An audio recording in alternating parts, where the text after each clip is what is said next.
Yam nangakpa thaudok ama yam nangakpa haise yam thina ngakkhajatni September date 21 da thokpa thaudokni Afghanistan gi Kunduz kauba mafam ama jaga amadagi angang ama Adil kauba angang amana magi plane gi chakada gearbox leidna adugi marakta kitang hangeba aduda phammaga Delhi tana pairaga lakpagi warini ado hauski angang se Afghanistan gi Kunduz kauba mafam amadagi ni ado ma se mamin Adil kauwe magi asa se Sahi traum du tengai riba masi 13 sahi traum du tengai ri ado magi asa se pi ngai dagi magi asa se Iran chatpa sime magi asa ne ba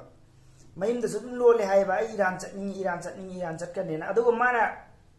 khali si sukari no Afghanistan gi international airport che dagi pai riba flight ching se loina Iran dani chatli si Tehran dani chatli si siniman khali se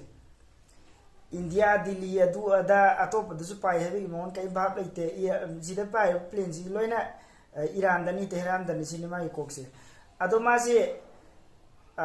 day 20 sida day 20 September sida ma la Kabul sida international airport si manak sida ma se numidang se leisal laga dum leire nongalaga mi airport ta changi singdo aduda ma se mai thokpa ma tawraga nansale sanction laga plane se karam dai sida ekhoi gi plane se karam plane na kanda kam airlines Kabul RQ4401 hariba plane sineba Delhi tana paira ka doineba pung 8 ka min 85 dagi adagi tha kadaba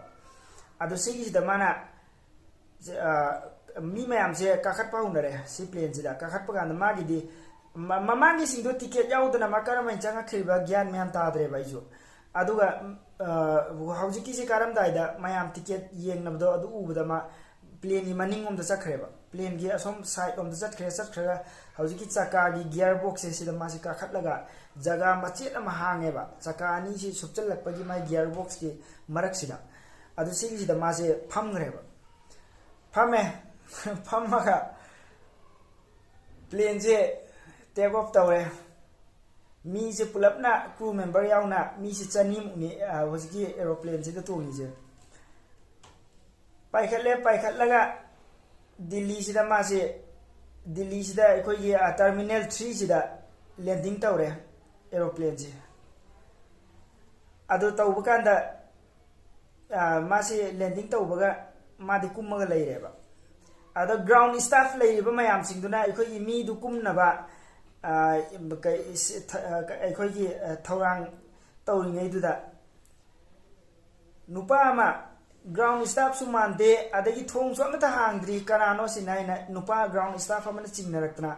ꯍꯪꯕꯅꯦꯕ ꯑꯩꯗꯤ ꯃꯤꯁꯨ ꯑꯃꯠꯇ ꯀꯨꯝꯗ꯭ꯔꯤꯑꯕ ꯃꯈꯣꯏ ꯃꯤꯗꯨ ꯀꯨꯝꯅꯕ ꯀꯟꯅ ꯁꯤꯟ ꯂꯥꯡꯉꯤꯑꯕ ꯑꯗꯣ ꯃꯤꯁꯨ ꯑꯃꯠꯇ ꯀꯨꯝꯗ꯭ꯔꯤ ꯑꯗꯒꯤ ꯒ꯭ꯔꯥꯎꯟ ꯁ꯭ꯇꯥꯐꯁꯨ ꯅꯠꯇꯦ ꯁꯤ ꯀꯅꯥꯅꯣ ꯁꯤꯅ ꯆꯪꯁꯜꯂꯒ ꯍꯪꯕ ꯀꯥꯟꯗ ꯑꯩ haidi mana khumi sing do moi lon phauna dre communication ji yadreba haidi ma hindi su khangde english su khangde kai khangde afghan maron du natana aduna mi sing sina chingna tana moi ya som do pusan greba pusallaga hang kanda nang kara maina la ina hang kanda hojiki chakagi sida gearbox e tonga la en haire adu mayam se pura nga eba mayam singa ise kai no haiba kanda hojiki si mafam sida tongba kanda ne mi si pak hingdeba maram di kai no haiba kanda wang bagi sang se fit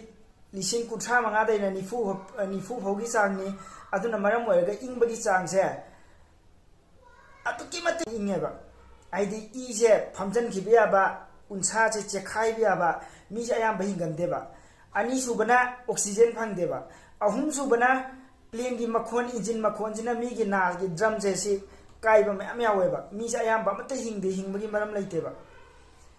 Somena Punjab tagi nupa ani su chatkhiba kanda Punjab tagi nupa ani khak London da hojiki chakagi gearbox e tonga chatkhiba 1996 ta adu amadi sire aduga amanabu matam kuina hindi hinge adu matam kuina leyinga ga lei adu hojiki na taija deba mi dubudi adu sumaini hinga su na taija gan de adu hingbu so yam hing deba adu hojiki chahi traung du ga ngang china matau karamna hojiki asuk sathi ra ma pham du man tonga ga la ga ingba gi chang se हाइनिंगाई लेतना आईडी degree Celsius से खंगदब मीसो अदुम लेरमगनी को